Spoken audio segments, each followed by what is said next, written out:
Merry Christmas. There, I said it. It's after Thanksgiving. I think we're officially into that time where we can say Merry Christmas. Hope everyone had a blessed Thanksgiving. If you're traveling, I hope you had some safe travels. Hopefully you had some great time with some family, great time with friends. If you're doing a Friendsgiving, just know that you are loved and that you are appreciated and that you are in the right place because you're listening to this or you're watching this. And so you're in the right place to be able to get some motivation and some inspiration at the end of 2018, which brings us to our advice for a better life in that if y'all thought that the last 11 months went by quick, this next 30, 35 days of 2018 is going to blow by. So my advice for a better life, be patient and be kind.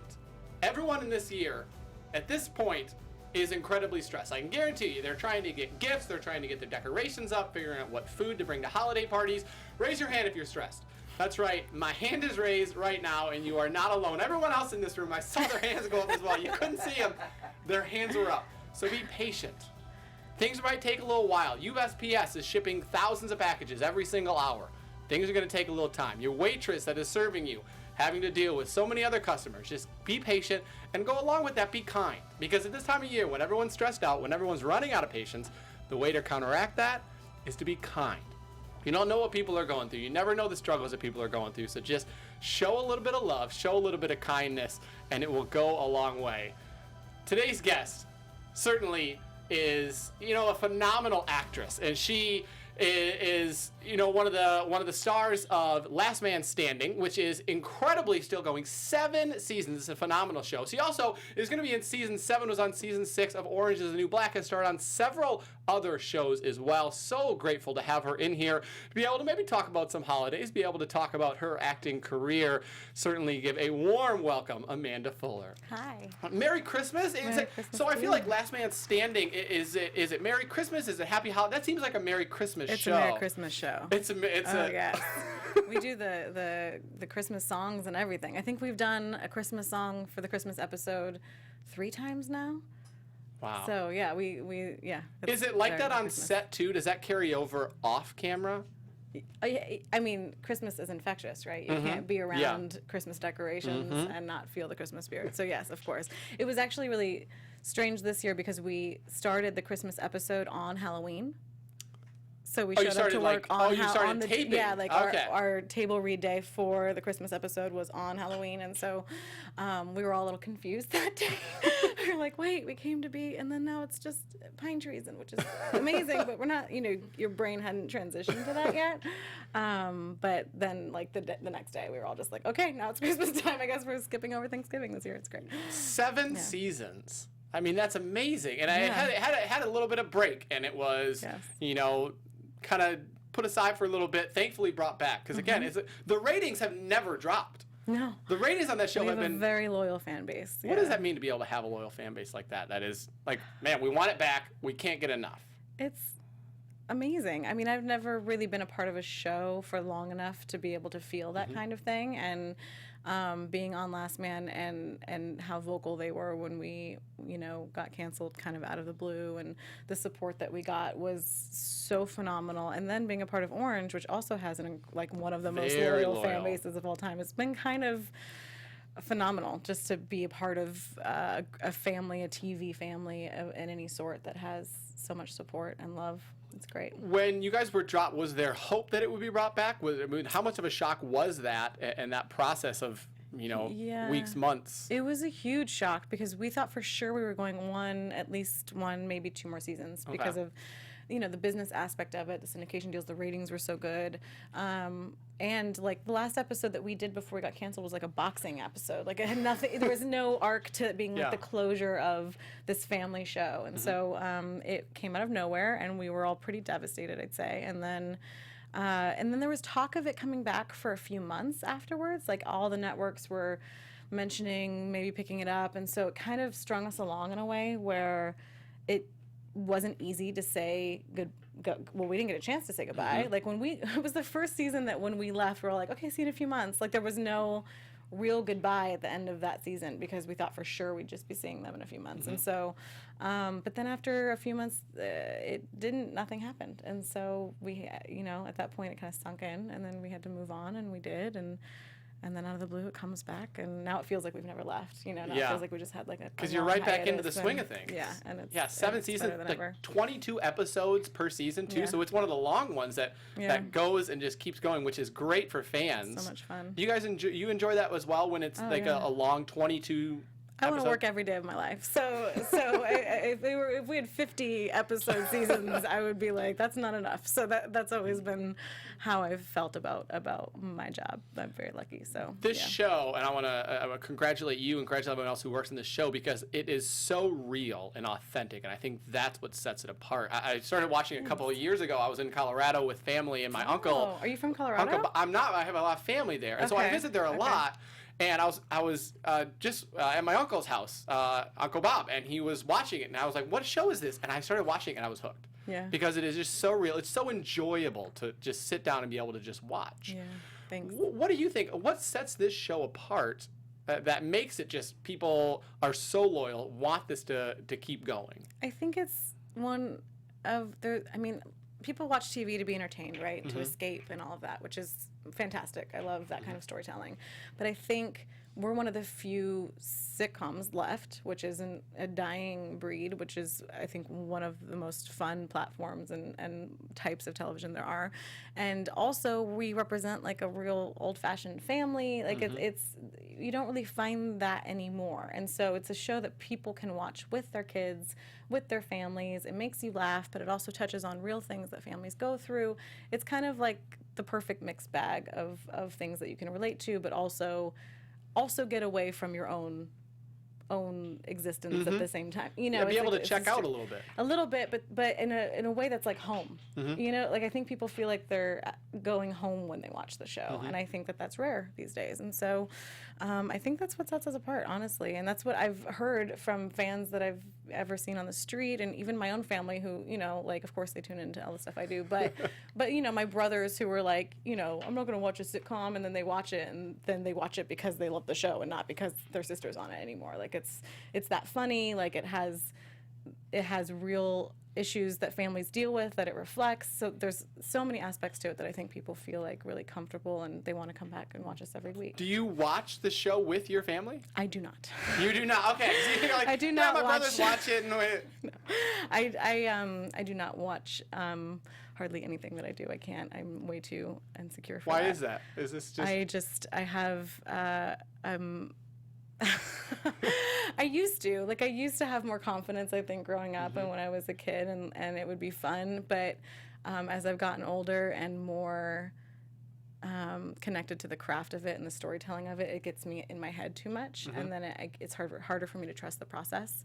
And I pick myself apart like insanely. So I just can't go there. Like I will go into a deep spiral of depression if I see myself on TV. So because you do analyze, and it's one of my favorite quotes in entertainment is a project you never finished, it's abandoned. Because at some point you always are like, man, I could do this. Oh, I could do this other thing. And usually always after the fact. Usually that's when all of the ideas come. You're like, oh yeah, wait, that's how that was. Why didn't I do that? Yeah, sure. Put it for the next time. Yeah. And it'll be worth it. Yeah. With this show, do you guys think about how much you're driving culture versus reflecting culture? I mean, with how real it is. Yeah. You guys are talking politics. You're talking other things. I mean, I think that's a question for the writers. We don't have much control in like the storytelling and stuff. I think when we're, given a script, the goal is always just to make it as authentic as we can in the world that we're in.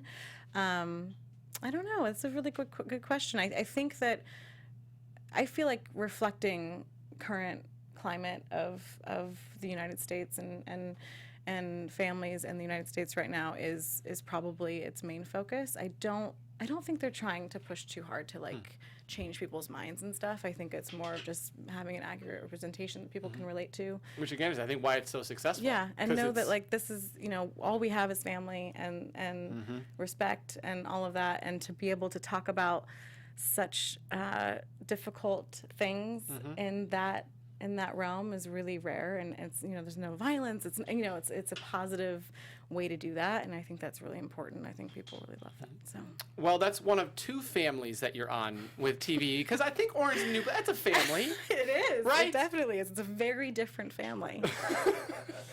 And with a name like Battison too. I mean, that isn't. What did you when they were like, here's your role, you're gonna be playing the role of Battison. Yeah. What was your? Here we go.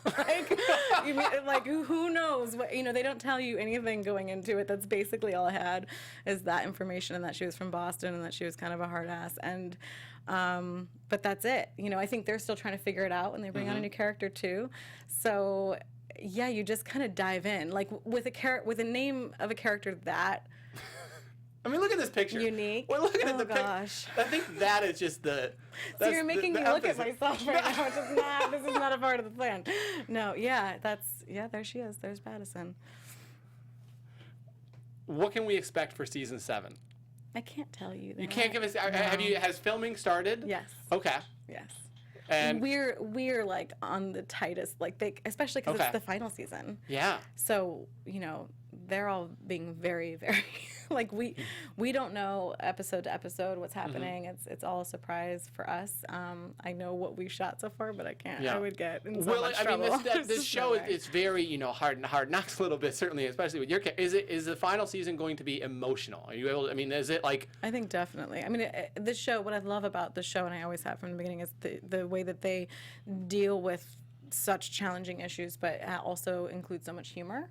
And I don't think that will be taken away. I think it'll always have that kind of humor. But yeah, I mean, it's the closure of this family, which not only the people do, like playing these people and being a part of like that in-home family is important to them, but the fan base is so connected and committed to all the characters and storylines, and I think that they know that and they're going to definitely respect that. So yeah, the most emotional season yet. Emotional. I would say yes. I would say definitely yes. Yeah.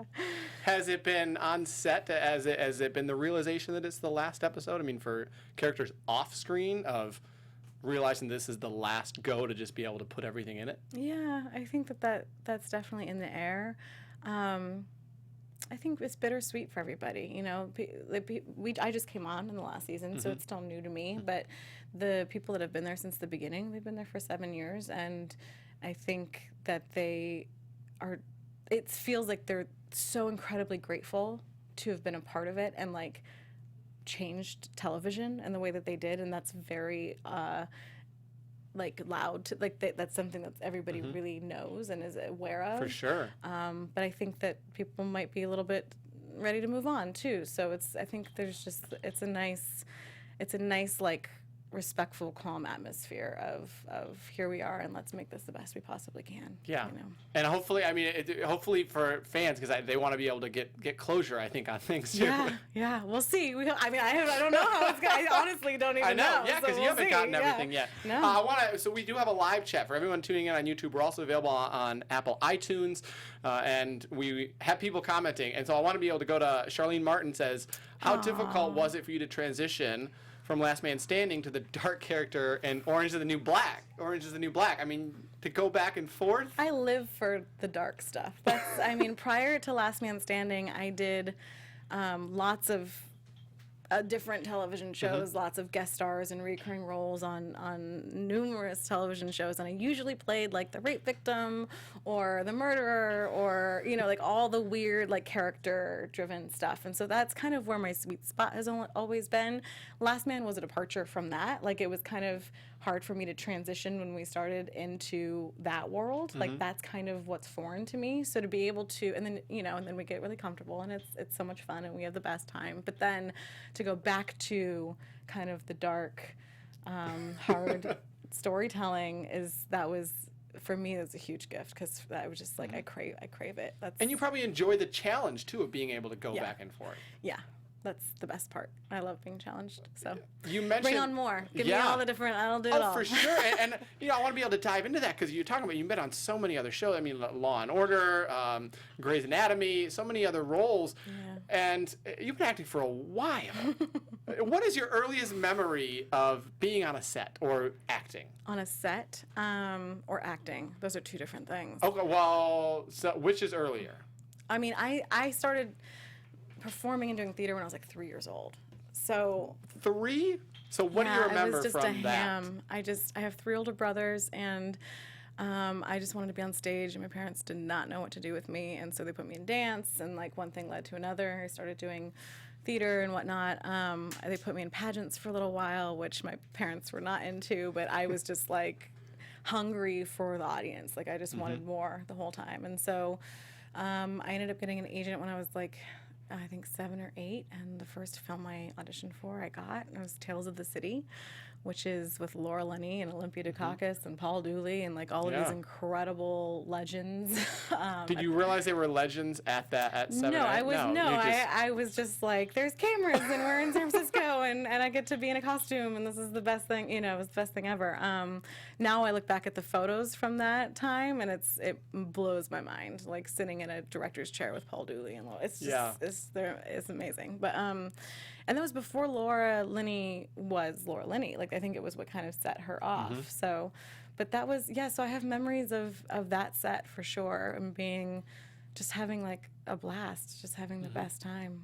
How much of your young years, you're 7 or 8, how much of that is you making the decisions and going out for things? Are your parents pushing you, or is it My parents were the opposite of stage parents. So my dad's a retired chief of police. He's a police officer. He's worked in law enforcement his whole life, and he's a vet and all of that. And my mom was a costume designer, but she was like a fashion designer, a stay-at-home mom when I started acting. And I have 3 older brothers. So their focus was just to try and support whatever it is their children wanted to do. And unfortunately for them, I wanted to be a star.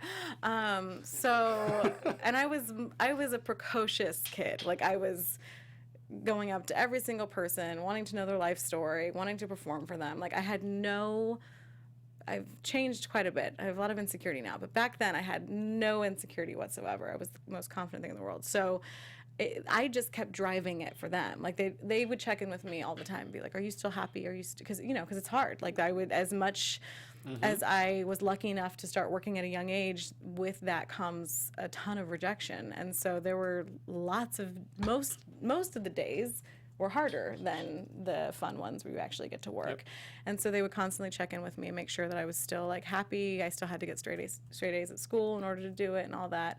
But I never wanted to. I mean, there were times where I would want to take a break or whatever because I would be set on a part and then I wouldn't get it, and it would be my whole world would crash. And when you're young enough where you can't really have the perspective to make sense of what that means, and it's hard to see the big picture at that age. Yeah, I just wanted to do the work and be on set. When I first arrived on set when I was 8, it was home to me. Like that was where I'd always felt like I needed to be, I think, which is an odd thing to say, but it's true. And to this day, it's the same thing.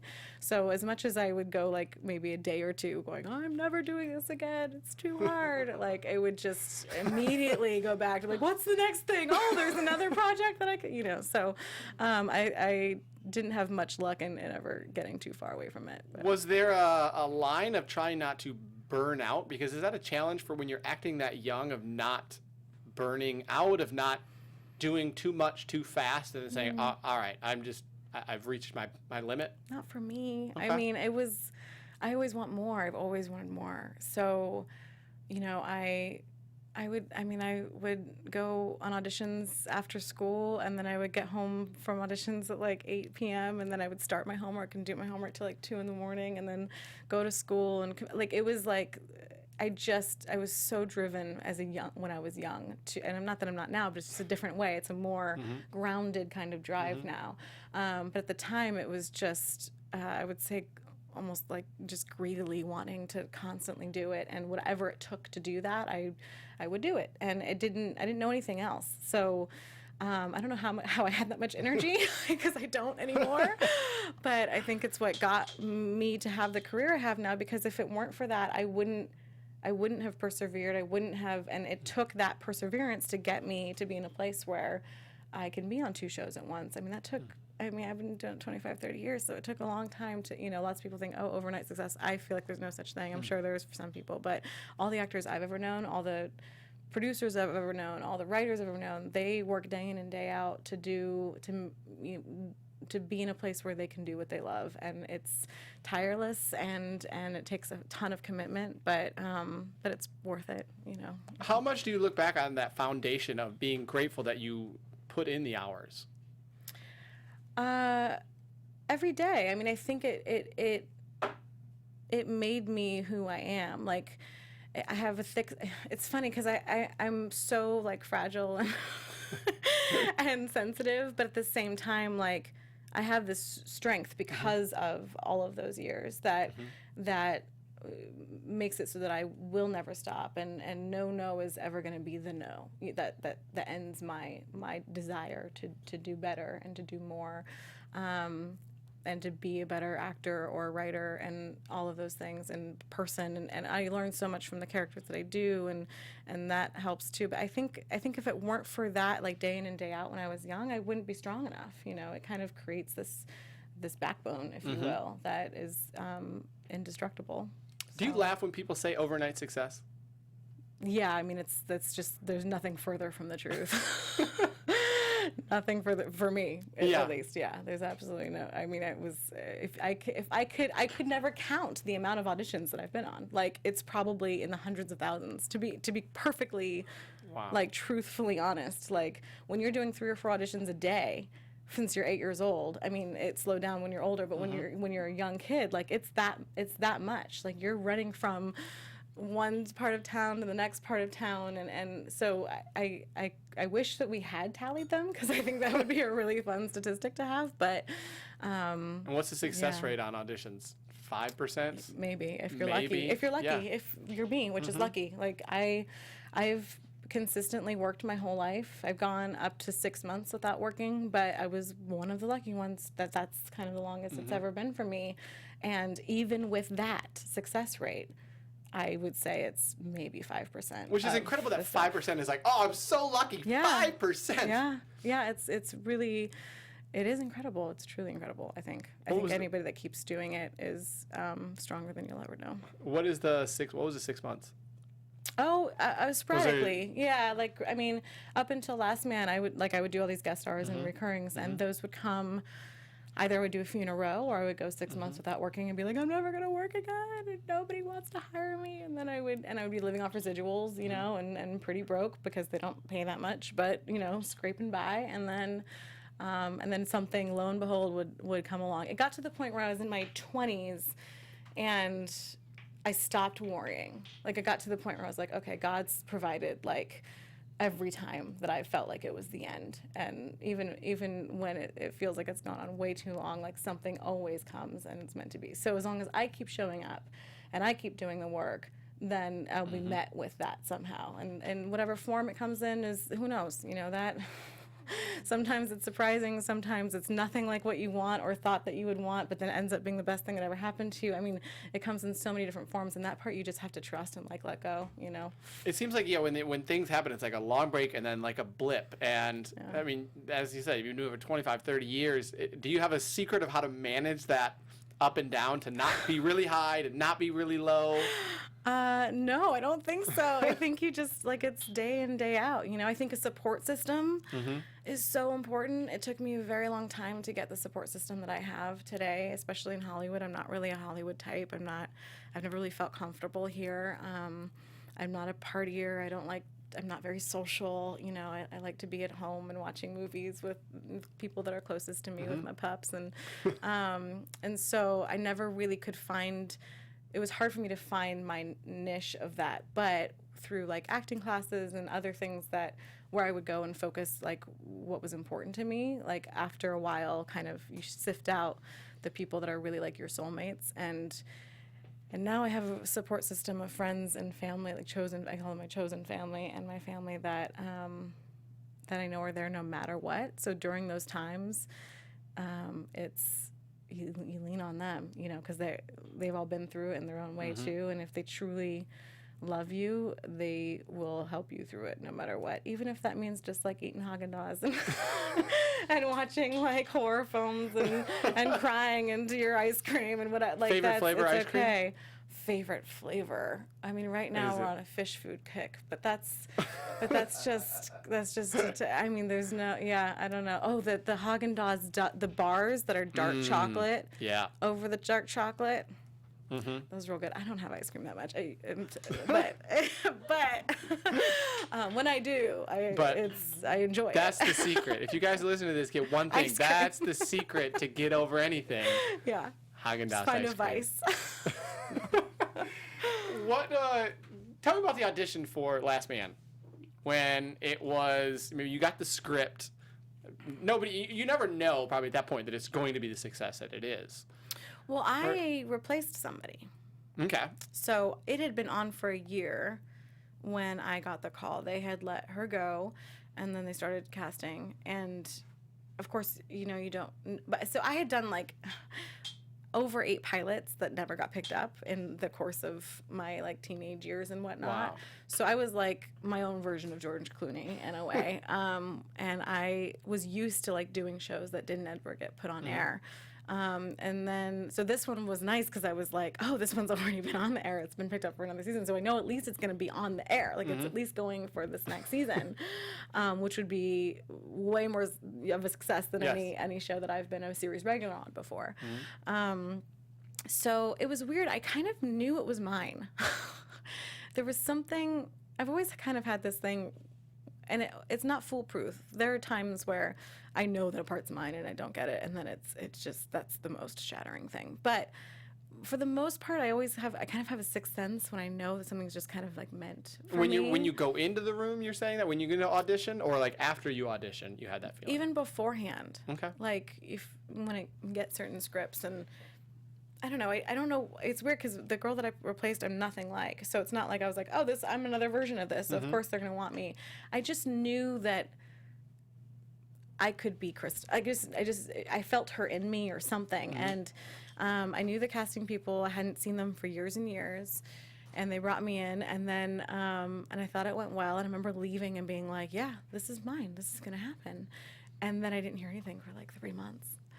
And so I was like, oh, I guess I was wrong. I guess that's not in my cards. Damn it. I was so sure that it was going to happen. And it didn't.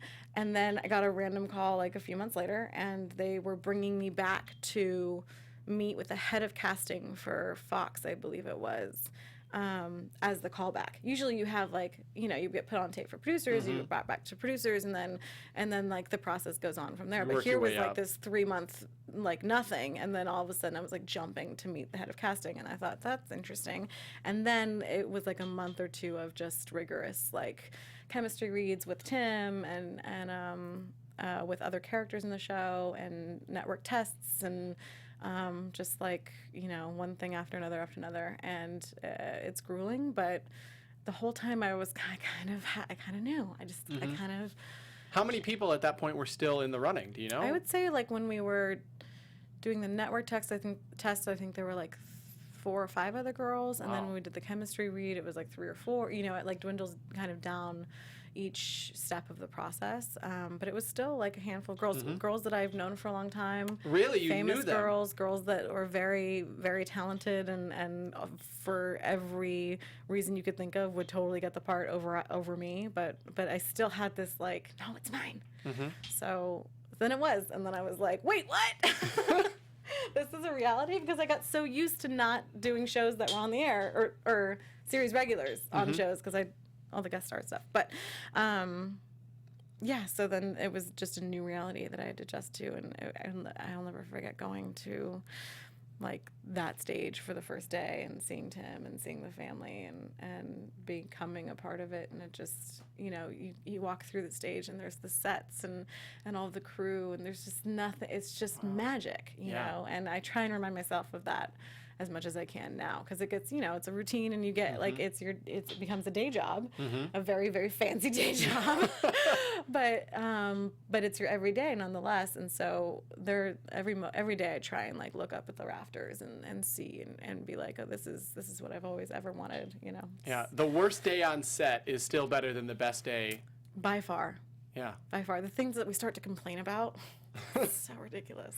Do you remember who the other girls were? Have they gone on to success, or who else was in that? I'm not gonna say who. No. But I'm saying, do you still keep up with them? Do you still? I mean, they were none of them were like close friends of mine. They were just people that I knew like through acting together and like seeing each other at auditions for years, or actresses that I admired and looked up to, and yeah, they're still working, and they found their next thing, and it just wasn't Last Man for them, and that's the way you have to get used to that. Like my best friend is an incredibly talented actress and director and all of that. And there's just there's never been any competition, but it's whatever is going to be right for you is right for you, and vice versa. And you get used to that if you're in this business. It's not a personal thing. Everything is kind of meant to be. You figure that out after a while, and so it's easier to trust it. But yeah, they're doing good. How did you develop that mindset of it's a very competitive business? You know, you're very much like you're saying, you're against 4 or 5 of the girls. Everyone's competing, but I guess not looking at it as a competition. You're looking at it of your competition is yourself. Yes. How Totally. did you Always. get that? Is that something that you've always had, or is that something that it just takes time to develop? I don't know. I think I've always had that. Not that I've never gotten like envious of other actors that are doing projects that I want to be doing. Of course, that's always, but that's also a personal thing. It's why am I not? Like, it's always focused. It's very selfish. But you have to be a narcissist to be an actor, apparently. But I think, I've always been very competitive in board games. Like in board games, I am a nightmare, but with acting, it's never been. I think because I love people. Do you drive people to bankruptcy in Monopoly? Are you that person who's just I didn't say I was good at board games. I just said I was very competitive, and I get very worked up if I'm not doing well. So if you're playing with me, you want me to be doing well, because otherwise you're not gonna have any fun. Your husband's in the room, and I'm looking over. Is he nodding his head over there? Is he? I've gotten better with age, I feel like. But I think because one of the reasons I love acting is because it's storytelling, and it's giving voice to people who don't have voices. It's a love of humanity. It's a love of people. It's an analyzation of people, of characters, and so when you're up against other people to have a common goal, and because they want the same thing that you want. They're not the enemy. Like, the enemy is yourself. Like, I've always wanted everyone else to be as successful as I am. Like, as I've gotten older, and like the industry's changed, where like you can produce your own stuff and make your own stuff, and there's all these different platforms. It's become much less competitive, I feel like, because it's not like the studio system anymore, and which I wasn't a part of the studio system, but similar, like old-fashioned kind of industry stuff has died at this point, where now it's you can all be a family and work together and like work together, like do things encourage together, one another and be able to be there for and someone. Actually like write stuff together and perform stuff together, and that brings it to a whole nother level of fun, you know, because then you get to collaborate in a way with people that have like-minded loves and interests and who are really smart and really hard workers, and that's a gift when you can find those people amongst the crowd of crazy actors. No, I'm talking about myself. Yeah,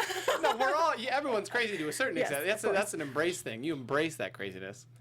Yes, definitely. As you can see from some of my characters that I've played. Yeah, for sure.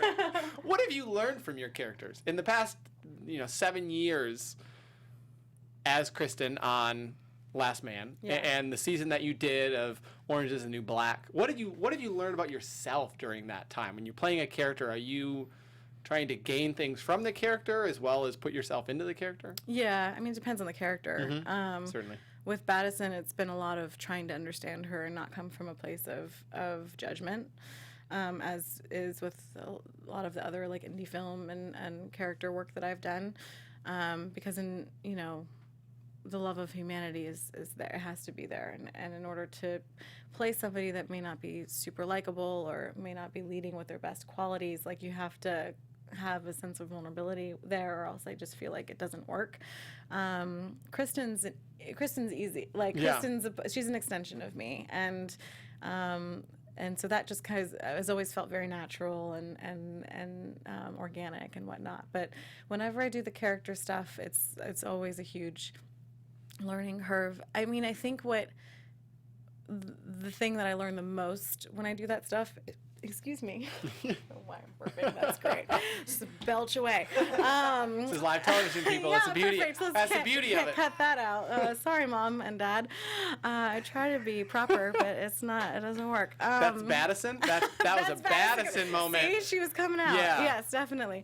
What I learned the most is like what I'm capable of, because I didn't think I could play Madison. Like, she's terrified me, you know, like just the accent alone is terrifying, and given no prep time, and she's insane. So that it's scary. And like, and we're so different. Like, I keep saying how insecure I am. It's true. I'm like not a confident person. So to be able to like play somebody that shows up and doesn't give a shit, that's a side to me that I don't exercise very often. So to do that, to commit to that every day, like that was a huge challenge for me, and so much fun, like to do that, but terrifying. And so I think I always take away a ton from each character. It depends on the story and all of that. But I think the biggest takeaway is always like, oh, I can do anything I set my mind to. You just gotta show up. Did you ever take that character home? Was that character ever showed up off set and you were like, hold on a sec, what was that? I mean, there are times that my husband might have been like, oh, Madison, huh? Madison's coming out. And I'd be like, no, but I think he just used that to get me to, you know, put me in my place. I don't think that that's actually true. But I mean, the accent would follow me around for sure. Yeah. Like, it became a running joke with both of us. We just walk around New York and do this thing, and that's maybe not the smartest thing to do, but yeah. You mentioned 8 pilots that weren't picked up. Yeah, that's a lot. At least 8. I think I might have lost count. But what is the high low of you're just crossing your fingers every single one? You're just hoping you don't have any control. No. I mean, I did a pilot with Michael McKeon once, and I think it like got picked up, but then at the last minute got canned. I had a plane ticket once to the upfronts, you know, like when they announced the new lineup for the new shows, and because a show that I done had gotten picked up, and they that morning came to my house and were like, sorry, we got to take that ticket back. It's not happening.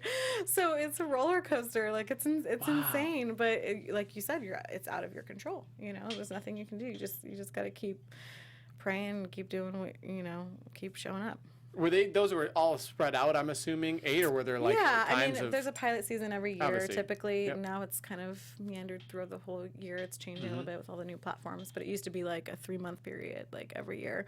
And you can typically do one, you know, first position, and then after that, people kind of have to borrow you, so to speak. So I think it was over the course of like 8-ish years, and I was lucky enough to get one every year. Like just to book a pilot is such a huge deal. And I knew that. So like every year the focus was just to book a pilot and to still be in the game, you know? And that happened. So I was incredibly happy to have that success.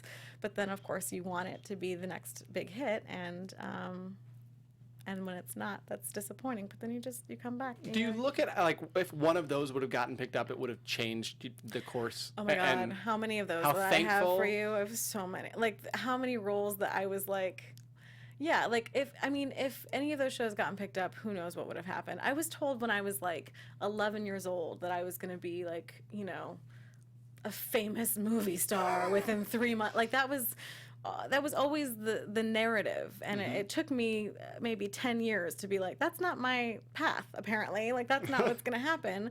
I'm going to keep working, and that's great. That's all I really want, so that's important. But yeah, I think any of those would have changed the trajectory. I've also was like neck and neck with roles, you know. I tested for Big Bang Theory, or not Big Bang Theory, 8 Simple Rules, which Kaylee was a friend of mine at the time, and so I was really happy that she got it. And then they put me in the show as like a guest star because they love me, and that was very kind of them. But then she went on to Big, you know, it's like every step of the journey is going to dictate the next step. But and you know, I what was like another one.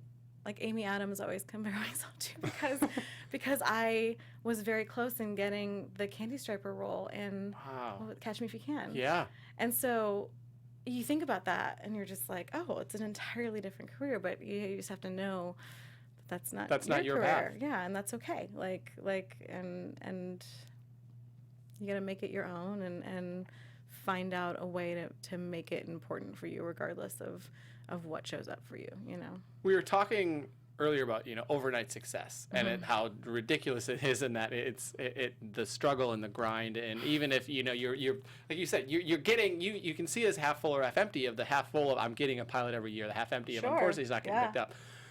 And people a lot of times don't know the grind. They don't know the stories of when your back's up against the wall. And do you have, I mean, I'm sure you have several of those stories. Do you have one that comes to mind of like time when you almost thought about quitting, or you thought about, you know, this was when I was really in a pinch. I was really back against the wall. Yeah, I mean, there's a few. There was a couple independent films that I would go back and test for over and over again, and there were, you know, that's the film that's gonna put me on the map, that kind of thing. And then it turns out those films didn't do very well, so it's okay. But at the time, it feels like everything, like it has to.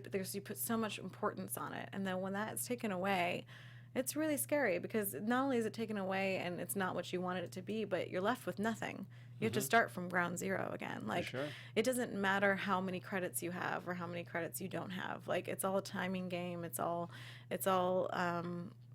kind of up to God in a way. So like, even though I was lucky to have this resume always, and people who, like friends of mine who aren't working around me would be like, oh, but you have all these credits. It doesn't mean I'm guaranteed work. Like, it's just not how it works. I mean, there was also times where you do a project and you put your heart and soul into it, and you think it's going to be something that is going to really matter and make a difference and show people what you're capable of, and then nobody sees it, you know. And that's actually, I think, been the hardest thing for me. There's a couple films like that to this day I'm like, why how are people not seeing? This was so like, good. This is a project that you believe in, and like, kill yourself over. I mean, there's one film, Fashionista, that I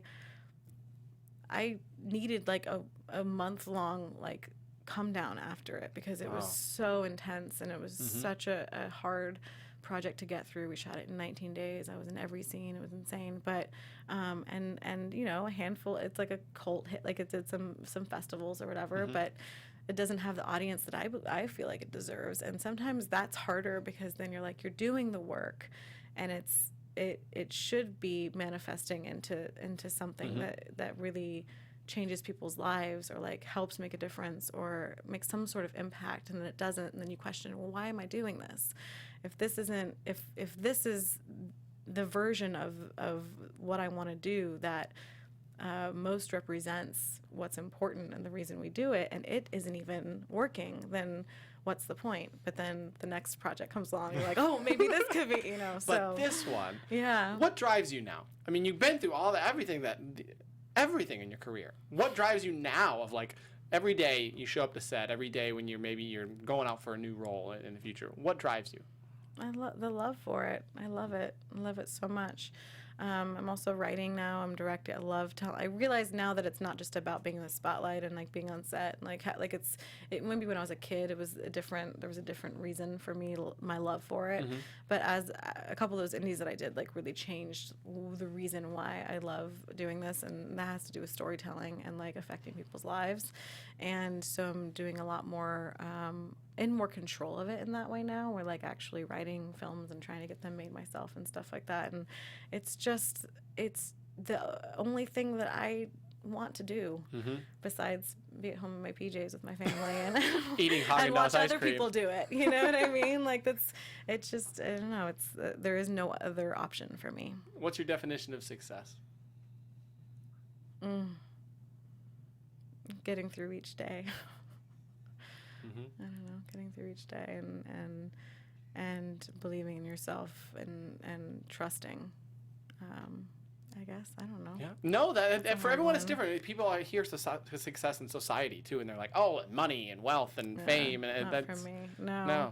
No, finding some sort of peace in each day, like especially in a climate and in the world where there's so much tragedy happening and whatnot. Like, being able to reflect and know how lucky you are to be eating and have food on the plate and love in your life and all of that. I think that's the biggest version of success for me, and it's really hard to everything that we take for granted, someone else is wishing for. Yep. That's so true. There you go. That's a closing note. I want to be able to final fan question as we wrap. What is the favorite character you've played? That's from Dale in the chat. Oh my gosh, favorite character? if I could mishmash every character I've ever played and put them into one, I would say that character. No, I don't know. I can't. You fall in love with every character that you play. Oh, for sure. Yeah, so absolutely. I take them all with me. There you go. Yeah. Thank you so much. Thank you for joining us. I appreciate that. I appreciate your honesty. I appreciate your openness. And again, Last Man Standing, currently on season 7. Go watch. This show is fantastic. Again, it's so down to earth. It's funny, it's witty, it's real, and it's a great time, especially if you're going home with families for the holidays. Yeah, perfect. This is perfect for that. You're in for another musical treat for our Christmas episode. Ooh, very excited about that. And certainly then season 7 next year of Orange is the New Black. You can check that out. Again, we are live here on YouTube every single Monday. We're also available on Apple Podcasts. We have a long following there. Go like, comment, rate, subscribe. We often give shout outs to those people who write reviews, so be able to get that in. And thank you for everyone who joined us today. If you guys want to be able to follow after the show, you can do that on Twitter at Amanda Fuller27, on Twitter, on Instagram at Amanda, aka Amanda Fuller, and certainly at the Popcorn Talk and at the Only MC. Thank you guys again for joining us. We'll see you next time. From producers Maria Menounos, Kevin Undergaro, Phil Svitek, and the entire Popcorn Talk Network, we would like to thank you for tuning in. For questions or comments, be sure to visit popcorntalk.com. I'm Sir Richard Wentworth, and this has been a presentation of the Popcorn Talk Network.